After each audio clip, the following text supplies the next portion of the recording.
Ini di Riyadh ini sudah masyhur ceritanya nih. Antara seorang ibu dengan seorang TKW dari Indonesia. Ada satu ibu sudah divonis di Saudi, operasi kanker dia terakhir sebulan lagi. Kalau tidak berhasil, dianggap sudah mati dari sisi medis. Ini keberhasilannya kecil sekali, 10%, 90% mati orang ini. Sebulan lagi menurut ilmu medis. 3 hari setelah divonis begitu sama dokter, sebulan lagi operasi terakhir, datang pembantunya dari Indonesia. Seminggu pembantu itu kerja, bagus sekali kerjanya. Masya Allah bersihin rumah, masak segala. Tuan rumahnya ini senang. Tapi selama dia kerja seminggu, ada satu perilaku TKW ini, pembantu ini, yang selalu membuat tuannya mau nanya aja tapi nggak enak. Akhirnya setelah seminggu itu ditanya, ternyata dia kalau siang hari, habis selesaikan kerjaan semua, habis siapin makan, dia masuk kamar mandi, lama di kamar mandi pembantu ini. Nggak tahu buat apa gitu. Pas dia keluar dari kamar mandi, setelah seminggu ditanya sama majikannya, maaf saya mau tanya, kenapa kamu ini setiap masuk kamar mandi, lama, ngapain gitu kan. Langsung nangis tiba-tiba TKW itu menangis, pembantu itu menangis. Dia tanya kenapa kamu nangis?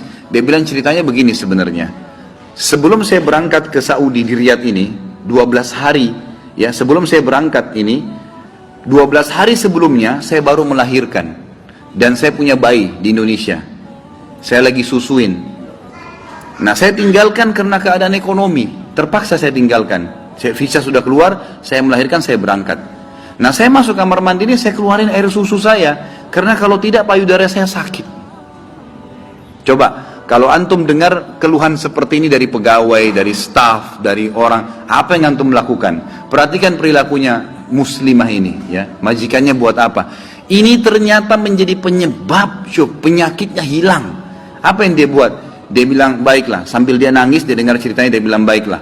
Dia masuk gajinya itu 800 rial per bulan. Tuannya ini kebetulan punya duit di rumahnya, diambil dikali 24 bulan, 2 tahun. Ini kurang lebih ya, sekitar 20.000 rial sekian, 50 juta rupiah. Dikasih pembantunya, ini uang kamu ambil. Besok saya belikan kamu tiket pulang ke Indonesia. Anggap kau sudah kerja 2 tahun. Pembantunya bilang, nggak apa-apa. Dia bilang, nggak apa-apa. Anak kau lebih penting daripada saya. Urus anakmu, nggak apa-apa. Terus ada pembantunya, baiklah kalau begitu terima kasih. Kata tuannya, kalau memang majikannya bilang, kalau seandainya 2 tahun kemudian habis nyusuin, kamu terfikir kembali, ini nomor HP saya, dikasih, pulanglah. Pembantu kita sudah selesai nih, TKW sudah pulang Indonesia. Kita sekarang berhubungan dengan kisah ibu ini. Apa kata dia? Semenjak pembantu itu berangkat, mulai hari itu setiap hari saya menangis. Menangisnya bukan karena sedih penyakit saya merasa terharu, susah menggambarkannya, terharu betul dan bersyukur kepada Allah. Bagaimana Allah membukakan pintu itu buat saya.